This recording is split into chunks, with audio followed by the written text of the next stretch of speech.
자, 멀티미디어 시스템. 자, 이미지, 멀티미디어 여러분들 아시잖아요. 멀티미디어, 이미지, 그래픽, 사운드, 애니메이션 및 비디오 등 다양한 미디어를 이용하여 멀티미디어 컨텐츠를 제작하기 위해 필요한 하드웨어, 소프트웨어로 구성되어 있다.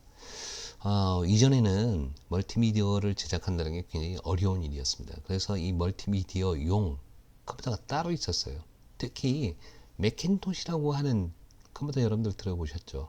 예, 스티브 잡스의 맥, 예, 맥킨토시라고 하는 그 컴퓨터. 그 컴퓨터가 굉장히 멀티미디어를 제작하는 데 있어서 굉장히 좋은 시스템이었어요. 이전에는. 예, 요즘은 뭐 개인 PC, 그러니까 윈도우즈 환경에서도 멀티미디어를 쉽게 만들 수 있지만 옛날에는 그렇지 않았습니다. 예, 멀티미디어를 만들기는 굉장히 어려웠었거든요. 예, 그 당시의 시스템에 대해서 얘기를 하고 있는 거예요. 자, 여기 보시면 이제 멀티미디어 시스템에 보시면 자, 저작, 예, 오서링 시스템이라고 해서 멀티미디어의 데이터를 생성, 편집, 재구성하여 멀티미디어 컨텐츠로 제작하기 위하여 스캐너, 디지털 카메라, 캠코더와 같은 하드웨어, 그리고 다양한 미디어 편집 소프트웨어, 그리고 저작 도구가 갖추어진 멀티미디어 시스템을 말한다. 자, 그리고 만들어졌으면 플레이가 돼야 되잖아요. 볼 수 있어야 되죠. 예, 이런 것들을 프레젠테이션 시스템, 자, 멀티미디어 컨텐츠를 재생하기 위하여 음성, 영상, CD롬 이런 것들을 재생할 수 있는 하드웨어와 소프트웨어를 포함한다.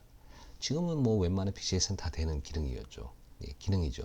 자, 여기서 이제 멀티미디어 플랫폼이라고 하는 것은 저작 시스템과 재생 시스템 이걸 통합된 형태로 멀티미디어 플랫폼이라고 합니다.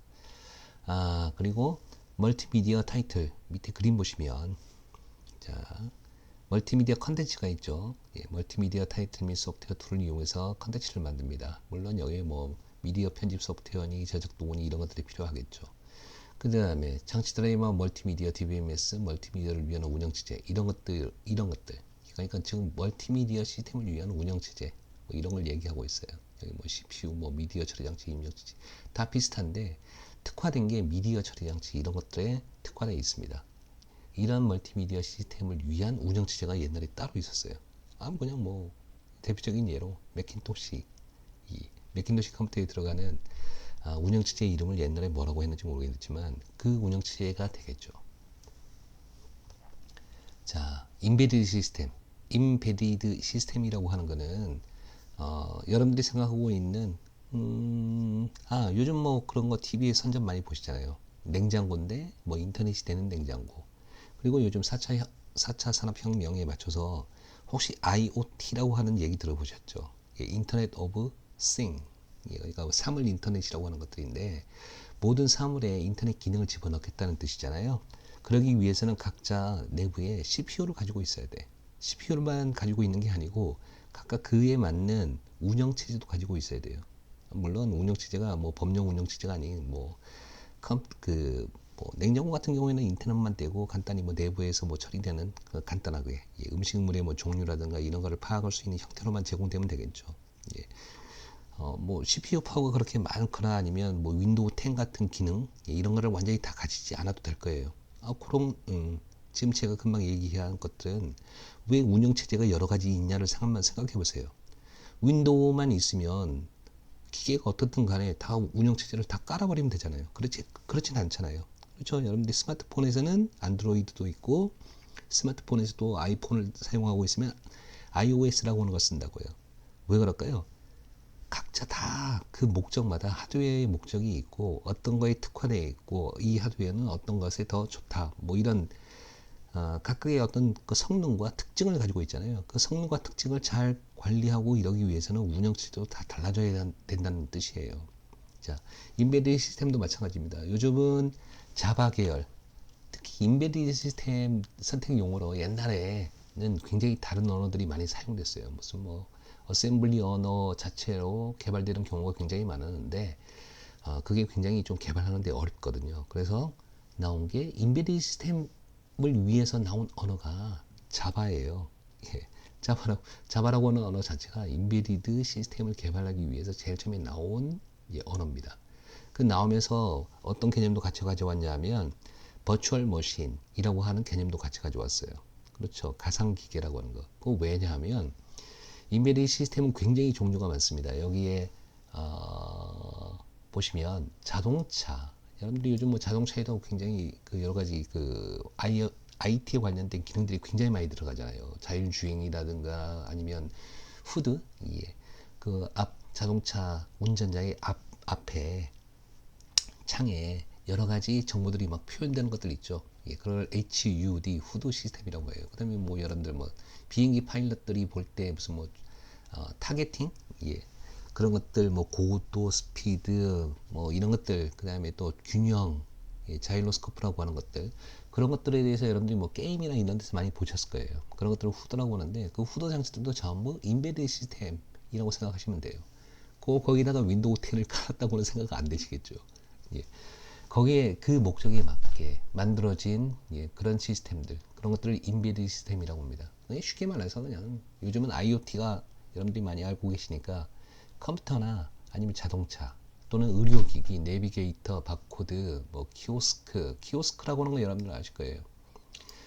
키오스크는 ATM 같은 그런 장비들, 여러분들이 은행에 갔을 때, 예, 은행에 갔을 때 뭐 쓰는 그런 것들, 그 다음에 측정 장비, 뭐 핸드폰, 항공관제 시스템, 예, 군사용 제어 장치, 뭐 유홈 서비스 등 이런 것들을 인베디드 시스템이라고 합니다. 인베디드 운영체제의 강점은 인베디드 시스템과 그 한정된 자원들의 능력에 맞게 최적화 기능을 가능하게 한다. 여기서 말하는 이 최적화라고 하는 건 그 기능만 딱 갖추고 있다는 그런 뜻입니다. 자, 운영체제에 대한 관점. 처음에 보시면 다시 운영체제 얘기로 들어갔네요. 자, 전 관리자, 자원을 관리한다는 게 굉장히 중요하다고 했습니다. 예, 운영체제의 목적은 크게 두 가지예요. 하나는 사용자에게 시스템 인터페이스, 사용자 인터페이스를 제공하는 것, 사용자가 컴퓨터를 사용할 수 있도록 제공하는, 예, 그런 장치들, 그런 걸 인터페이스를 제공한다고 해요. 그리고 또 한 가지는 자원, 예, 컴퓨팅 자원의 효율적 관리. 자, 첫 번째, 자원 관리적 관점에서 운영체제의 기능은 자원이 효율적으로 사용되도록 관리하고 다양한 요구를 가지는 사용자 간에 발생할 수 있는 자원에 대한 경쟁 및 이로 인한 충돌을 해결하는 것이다. 자, 시스템 자원으로는 어떤 것들이 있냐면 프로세서, CPU 시간, 메인 메모리, 그 다음에 I/O 장치 또는 프로그램이나 데이터 같은 정보, 이런 것들을 다 포함하고 있습니다. 각 자원에 대한 수행 과정은 자원의 상태를 추적 또는 저장해요. 지금 자원이 내가 사용할 수 있는 건지 아니면 다른 프로세서가 사용하고 있는지, 이런 것들을 표현하고요. 그 다음에 어떤 프로세서가 언제 어떤 자원을 얼마나 취할 것인지를 결정하기 위한 또 정책을 수립해야 돼요. 그러니까 어떤 시간에 어떤 프로세서 어떤 것들이 필요한가를 미리 다 알고 있어야 된다는 겁니다. 그거에 맞게 어떤 시간에 뭐 메모리에 어떤 영역부터 어떤 영역까지는 프로세스 A에게 줘야 되니까 지금 현재는, 예, 그 부분을 비워둬라, 뭐 이런 얘기들이에요. 그 다음에 자원의 할당, 그 다음에 자원의 회수. 그런 자원의 프로세스가 일을 끝내면 자원을 회수해야겠죠. 예. 자, 그 다음에 프로세스 관리 기능. 여기 일단은 자원 관리적 관점에서 프로세스 관리 기능에 대해서 먼저 볼게요. 중앙 처리 장치와 프로세스의 상태를 추적, 저장한다. 이런 건 트래픽 지역이라고 하는데 이거는 나중에 추후에 살펴보시면 돼요. 자, 어떤 작업에게 프로세스를 사용하도록 할 것인지를 결정한다. 자, 만약 다른 프로그래밍 시 시스템이라면 어떤 프로세스가 언제, 얼마나 중앙 처리 장치를 차지할 것인지를 결정해야 된다. 이거를 뭐라고 하냐면 프로세스 스케줄링이라고 합니다. 저희가 2장에서 다룰 내용이에요. 프로세스 스케줄링이라고 하는 내용은. 자, 그 다음에 디스패처는 필요한 하드웨어 레지스터를 설정함으로써 프로세스에게 중앙 처리 장치를 할당한다. 자, 이거는 뭐냐면 디스패처라고 하는 거는 CPU 내부에 보면 CPU 내부에 뭐 여러 가지 장치들이 있어요. CPU 그 하나하나만 구성된 게 아니고요. CPU에 내 보시면 그 CPU 자체가 있고요. 그리고 레지스터라고 하는 기억 장치들이 있습니다. 굉장히 빠른 기억 장치들. 예. 그리고 연산을 할 수 있는 ALU 이런 장치들이 있어요. 그리고 프로그램이 막 수행되고 있으면 그런 그 레지스터나 아니면 전체 상태를 파악할 수 있는 상태 레지스터라고 하는 게 또 있습니다. 예. 그런 데에 값들이 다 세팅되어 있거든요. 예. 그런 것들을 가져온다는 뜻이에요. 디스패처라고 하는 것은 필요한 하드웨어 레지스터를 설정함으로써 프로세스에게 중앙 처리 장치를 할당한다, 쓸 수 있도록 한다, 그런 뜻입니다. 그러니까 내가 준비가 되었을 거 아니에요. 이거는 경우에는 어떻게 되냐면 아까 시그널 시스템에서 작업 1을 하고 있었습니다. 프로세스 2를 수행하고 있다가 시간이 되면 프로세스 2가 수행을 하잖아요. 그럴 때 앞서 되고 있던 프로세스가 아직 완료가 되지 않았어요. 그러면 현재까지 했던 일을 어떻게 해야 돼요? 저장을 해야겠죠. 그때 저장을 어떤 걸 하느냐 그거예요. 저장을 어떤 걸 하냐면 아까 제가 말한 상태 레지스터, AULU에 있는 각 레지스터의 값들, 예, 그런 것들이 실제로 운영되는데 필요한 값들이거든요. 그런 값들을 컨텍스트라고 해요. 예, 좀 있으면 배울 건데 그런 값들을 컨텍스트라고 하는데 그런 컨텍스트 정보를 세팅하는 것을 디스패처라고 합니다. 디스패처는 다시요. 하드웨어 레지스터를 설정한다고 돼 있잖아요. 여기서 뭐 하드웨어는 빼버리시고 레지스터 값을 설정함으로써 이게 중요한 내용입니다. 그러니까 어떤 프로그램이 실행이 되려면 이전에 했던 내용대로 다시 복원을 해야 되잖아요. 그렇죠. 그러면 레지스터 값을 다시 다 설정해 줘야 되는 거예요. 이전에 그때까지 했던 중간까지 했던 그 결과, 중간까지의 어떤 값들 그런 것들을 전부 세팅을 하고 이제 시작해서 다시 프로세스가 실행되기 시작하는 거죠. 그런 것들을 디스패처라고 합니다. 디스패처. 자, 그 다음에 프로세스가 수행을 종료하였거나 어떤 이유로 인하여 사용자의 양도 또는 허용된 사용 시간을 초과하는 경우에는 CPU를 회수한다. 이거는 아까 저희가 정해진 시간이 있었죠. 타임 쉐어링 시스템에서는 뭐 1초면 1초, 2초면 2초. 보통 초 단위는 아니에요. CPU의 시간이 아까 제가 말씀드린 대로 마이크로 세크, 10의 구성, 10억 분의 1초 단위로 막 움직이기 때문에 뭐 1초, 2초는 굉장히 큰 시간입니다. 실제로 움직이는 거는 뭐 밀리섹, 뭐 아니면 1000 마이크로섹 이런 단위로 해서 시간을 정해놔요. 그냥 저는 여러분들이 이해하기 편하도록 그냥 1초, 2초 이런 식으로 얘기할게요. 그러면 그 정해진 시간이 다 되면 프로세스를 바꿔야겠죠. 지금 프로세스 1이 수행되고 있어요. 그런데 시간이 다 됐어. 왜? 1초마다 계속 바꾸기로 했잖아요. 작업을. 그게 시뮬레이션 시스템의 기본이잖아요. 그 시간이 다 됐어요. 시간이 다 되면 어떻게 되죠? 자기가 이제까지 중간까지 만들었던 중간 결과를 저장해야 되죠. 그거를 저희는 중간 결과라고 표현을 안 할 거예요. 앞으로는 컨텍스트라고 표현을 할 겁니다. 어떤 프로세스가 수행되는데 필요한 모든 정보, 특히 레지스터 값들이에요. 레지스터에 어떤 값들이 지금 있다라고 하는 것들 또는 스택이나 큐나 뭐 이런데 저장된 값들입니다. 그런 것들은 아무튼 어떤 프로세스가 실행되는데 필요한 모든 어떤 정보들을 컨텍스트라고 할 거예요. 그냥 묶어서 그런 컨텍스트 정보를 저장을 합니다. 프로세스 1의 컨텍스트 정보를 저장을 해요. 그 다음에 이제 프로세스 2. 프로세스 2도 마찬가지로 이전에 수행되었다가 종료가 된 후 다시 또 수행되는 거잖아요. 그러면 중간 결과가 있을 거예요. 컨텍스트 정보라고 했죠. 그런 컨텍스트 정보를 다시 읽어드려서 다시 CPU 내에 있는 필요한 레지스터에다가 값을 다시 세팅을 해줘야 될 거예요. 그런 걸 아까 뭐라고 했죠? 디스패처라고 했습니다. 디스패치, 그런 걸 해주는 장치를 디스패처라고 했고 그런 것들을 디스패칭이라고 해요. 자, 그런 다음에 계속 옮겨가는 거예요. 되셨죠?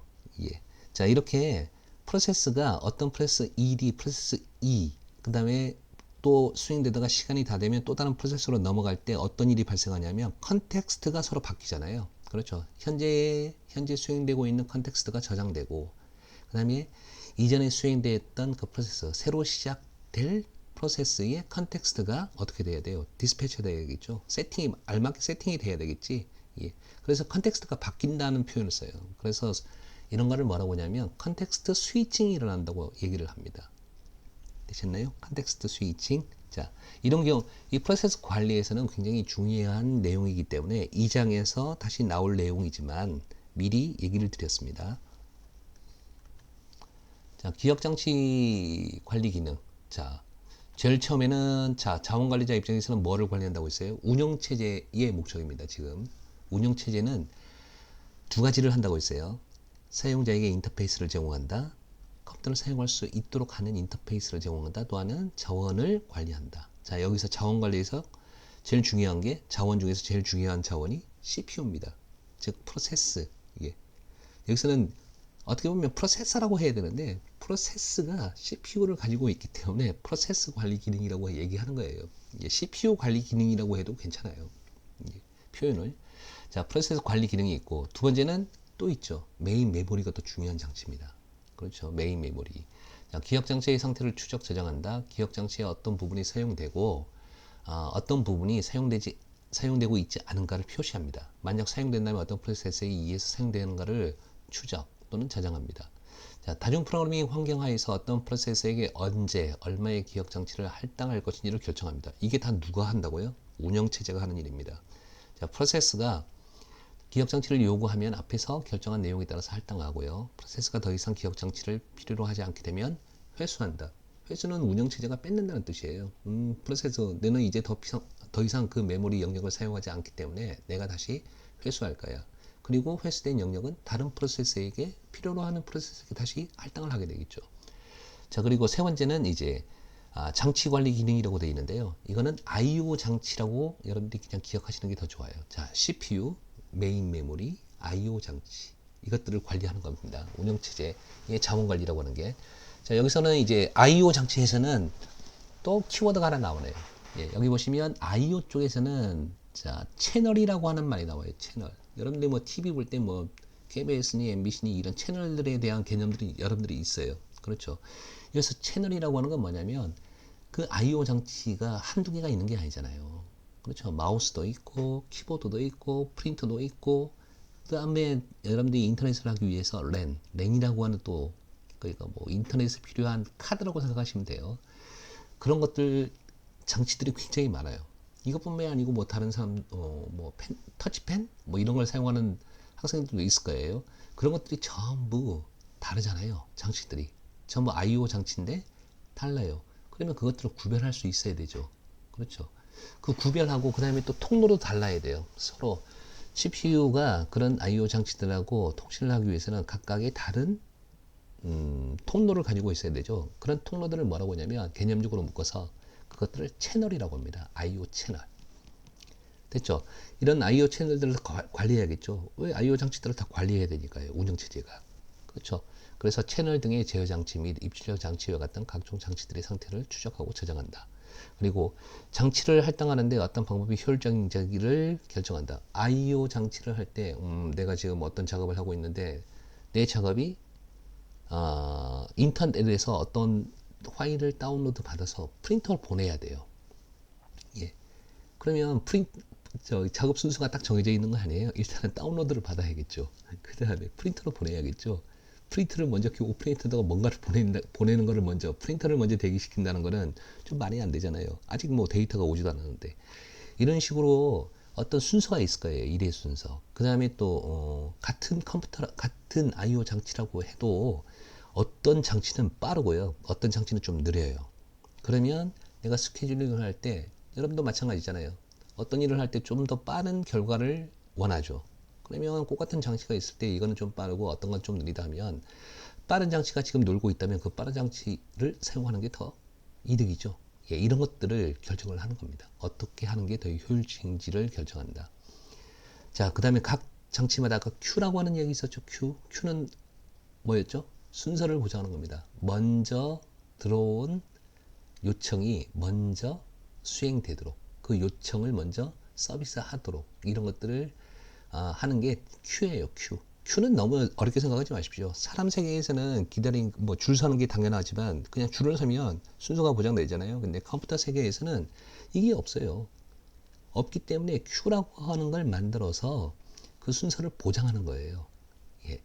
자, 그럴 때 쓰는 게 Q라고 합니다. 그 다음에 그 Q에서는 보통 다 기다리죠. 서비스가 되기를 기다리고 있기 때문에 보통 Q는 대기 Q라는 표현을 많이 씁니다. 자, 각 장치마다 대기 큐를 유지함으로써 스케줄링을 구현한다. 자, 이런 것들을 I/O 스케줄링이라고 합니다. 아까 CPU의 시간을 막 정하는 걸 뭐라고 했죠? CPU 스케줄링. I/O 장치를 어떻게 사용할 것이냐. 이런 거는 I/O 스케줄링이라고 합니다. 자, 해당 장치를 할당하고 입출력 동작을 시작한다. 입출력이 종료되면 자동적으로 차원을 회수한다. 자, 그리고 이제 네 번째, 정보 관리 기능, 정보의 위치, 사용 여부 등 상태 등을 추적 관리한다. 이거는 보통 파일에 관련된 내용입니다. 어떤 내가 프로그램을 진행할 때 어떤 파일에서 어떤 정보를 읽어오고 싶어요. 특히 엑셀 파일은 여러분들이 보통 사용하고 있는 프로그램은 거의 다 문서, 뭐 파워포인트, 여러분들이 뭐 그 학교 생활을 하면서 필요한 프로그램들은 거의 파일들을 다 이용하죠. 예. 그때 그 파일을 이용할 때 이것도 여러 개의 프로그램이 공통의 파일을 열 수도 있잖아요. 지금 같은 경우는 거의 없지만, 예. 뭐 이런 경우도 있을 거예요. 여러분들이 어떤 파일을 열어서 이렇게 보고 있는데 또 다른 어떤 프로그램을 실행시켰을 때 어떤 프로그램이 지금 사용 중에 있기 때문에 그 파일을 사용할 수 없다. 이런 예, 오류 메시지를 본 적이 있을 거예요. 그렇죠? 이런 거는 어떤 그 파일이 공유되기 때문에 그런데요. 그 공유되면 한쪽에서 바꿔버리면 다른 쪽에서도 그걸 바꿔야 되잖아요. 그러면 문제가 복잡해져요. 예, 이거는 공유의 문제인데 공유를 할 때는 서로 배타적으로 공유되게 할 거냐 아니면 서로 고치면 그러니까 어떤 부분에서 이걸 고치면 자동적으로 다른 부분에서 그 고친 내용이 수정된 내용이 자동으로 반영돼서 보이게 할 거냐. 그런데 제가 말한 후자는 되게 구현하기가 어렵습니다. 보통은 다 막아버리죠. 다른 데서 사용하고 있으니까 이따가 사용해라. 뭐 이런 식으로 보통 다 처리를 해버리죠. 아무튼 이런 것들에 관련된 내용이 전부 운영체제에서 하는 정보 관리 기능이에요. 자, 두 번째 보시면 어떤 작업에게 정보 자원을 사용하도록 할 것인지를 결정한다. 정보 보호를 위한 대책을 수립하고 요즘 보안이 굉장히 중요시 되기 때문에 보안 얘기도 여기 살짝 들어 있습니다. 보안에 관련된 내용들, 그 다음에 정보 자원을 할당한다, 정보 자원을 회수한다. 거의 다 파일 시스템이라고 생각하시면 돼요. 파일이나 아니면 보안에 관련된 내용이라고 생각하시면 돼요. 이런 것들도 전부 운영체제 내부에서 관리를 하는 겁니다. 자, 그 다음에 이제 프로세스 관점. 자, 다중 프로그래밍 환경, 세개의 프로세스 실행 중인 프로그램을 나타낸다. 자, 여기 운영체제가 있고요. 이건 메인 메모리에 지금 들어있는 내용이에요. 여러분들이 부팅이라고 하는 과정을 따르면 제일 먼저 메인 메모리에 운영체제의 커널이라고 하는 부분이 들어갑니다. 이건 추후에 또다시 얘기가 될 거예요. 지금 그냥 듣기만 하십시오. 그 다음에 그렇게 부팅이 되고 난 다음에 여러분들이 프로그램을 뭐 1번, 2번, 3번 프로그램이 있다고 해봅시다. 그것들을 각각 다 실행을 시켰어요. 더블 클릭을 해서. 예, 여러분들 윈도우를 사용하고 있다는 가정하에 뭐 바탕화면에 뭐 아니면 뭐 메뉴 이런 걸 통해서 프로그램 1, 2, 3을 실행시켰습니다. 그러면 그런 것들이 이제 프로세스라고 하는 이름으로 불리게 되는 거죠. 예, 프로세스라고 하면 실행되는 프로그램이고요. 이제 조금 여러분들이 조금 더 배웠으니까 조금 더 복잡하게 얘기하면 운영체제가 관리하고 있는 운영체제가 지금 뭐 얘가 어떻게 되고 있는지를 지켜보고 있는 실행되고 있는 프로그램을 프로세스라고 정의할 수도 있습니다. 자, 지금 프로세스 1, 2, 3이 이렇게 들어있고요. 그 다음에 여러 작업이 수행되어야 할 경우 중앙 CPU가 처리할 수 있는 것은 자, 어떤 시점이 하나밖에 없습니다. 그렇죠? 이렇게 세 개가 들어있다고 하더라도 어떤 시점 지금 이 시점에서는 프로세스 1, 이 프로그램을 실행하고 있는 거예요. 지금 제가 화면 캡처를 위해서 여러 가지 지금 프로그램을 띄워놨어요. 지금 이 인터넷 강의를 위해서 띄워놨는데 지금 파워포인트가 떠 있고요. 그 다음에 여러분들한테 이 강의를 위해서 스크린캐스트라고 하는 프로그램도 떠 있어요. 그렇죠? 그런데 이게 동시에 되는 게 아니에요. 시간에 따라서 지금 파워포인트 기능을 좀 수행했다가 그다음에 스크린캐스트 또 그 기능을 수행했다가 계속 왔다 갔다 하는 거예요. 그런데 CPU 입장에서는 어떤 한 순간에는 하나의 프로그램만 실행하고 있다는 뜻입니다. 동시에 실행을 못 시켜요. 왜? CPU 하나니까. 머리가 하나예요. 여러분들이 동시에 레포트 A, B, C를 쓴다고 해도 어떤 한 시점에서는 레포트 하나만 하고 있을 거예요. A면 A, B면 B. 그렇죠. 그 개념입니다. 주원 처리 장치가 처리할 수 있는 것은 어느 한 시점에서 볼 때 오직 하나의 프로세스이다. 이게 어떤 한 시점에서 여러 개가 되려면 어떻게 돼요? CPU가 여러 개 있어야 돼. 그러면 그건 병렬 시스템이 되는 거예요. 병렬 시스템은 굉장히 어려운 시스템이라고 했습니다. 여러분들 보통 가지고 있는 시스템은 지금 뭐 여러 가지 뭐 인텔사에서 무슨 코어가 6개고 뭐 이런 얘기를 많이 들어보셨을 거예요. 그러면 그건 CPU가 여러 개가 아니냐? 아닙니다. CPU는 하나인데 거기에 보시면 ALU라고 하는 게 있어요. 그러니까 숫자 계산 아니면 뭐 그래픽 작업을 할 때는 굉장히 수치 연산을 굉장히 많이 하게 돼요. 그 수치 연산이 굉장히 시간이 많이 걸리는 연산이거든요. 그 수치 연산에 대한 시간을 좀 줄이기 위해서 나온 게 ALU를 확장시키는 거예요. 그런 것들 무슨 뭐 6코어, 뭐 요즘 뭐 쿼드 프로니 해서 뭐 보조 프로세서가 4개 있다, 6개 있다 이런 말을 쓰는 겁니다. 완전한 병렬 시스템은 아니고요. 요즘은 굉장히 CPU 이쪽 기술도 발전돼서 병렬급으로 가긴 하지만 아직도 우리가 이론적으로 따졌을 때 완전한 병렬 시스템은 아닙니다. 자, 중앙 처리 장치가 아직도 할 수 있는 거는 어떤 시점에 하나밖에 안 돼요. 보통 우리가 알고 있는 시스템은. 자, 시그널 시스템이라고 하는 거는 바로 이런 개념입니다. 저희가 사용하고 있는 대부분의 지금 시스템들이 10분할 시스템이거든요. 예, 윈도우 10도 마찬가지고, 다른 것들도 마찬가지예요. 혹시 옛날에 스마트폰에서 삼성 갤럭시 뭐 이런 데서 어떤 선전을 하는 걸 봤는지 모르겠네요. 갤럭시 그때 뭐 5인가 뭐 이렇게 됐을 때 드디어 멀티 프로세싱이 된다라고 할 때 그런 얘기를 들어보는지 모르겠네요. 이전에는 스마트폰에서도 어느 하나의 프로그램을 실행하고 있으면 다른 프로그램을 실행하기 위해서는 실행되고 있는 현재 프로그램을 종료해야 됐어요. 예, 종료를 해야 됐습니다. 예, 완전히 메인 메모리 뭐 이런 것들에서 다 쫓아내 그 뭐냐 다 디올로케이션 되어 있어야 됐어요. 아까 무슨 뭐 반환이라고 하는 그 개념이 있었죠. 반환되어 있어야 돼요. 그런데 이게 어느 정도 올라와서는 그 갤럭시 시스템을 얘기하고 있습니다. 어느 정도에 올라와서는 멀티 프로그래밍이 가능하게 돼 있어요. 지금은 여러분들 어떻게 해야 돼요? 예, 안드로이드 폰 쓸 때 여러 개를 동시에 띄울 수 있잖아요. 그렇죠? 예. 자, 그런데도 마찬가지입니다. 그런데도 중앙 처리 장치가 어떤 한 시점에서는 하나의 프로그램만, 하나의 프로세스만 예, 실행되고 있는 거예요. 자, 선택받지 못한 프로세스는 자신이 위상에 따라 상태를 변화시키. 그래서 위상이라고 하는 건 너무 신경 쓰지 마시고 자신의 상태에 따라서 뭔가를 변화시켜야 된다.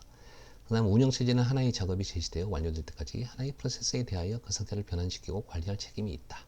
예, 이게 다 운영체제에서 하는 얘기입니다.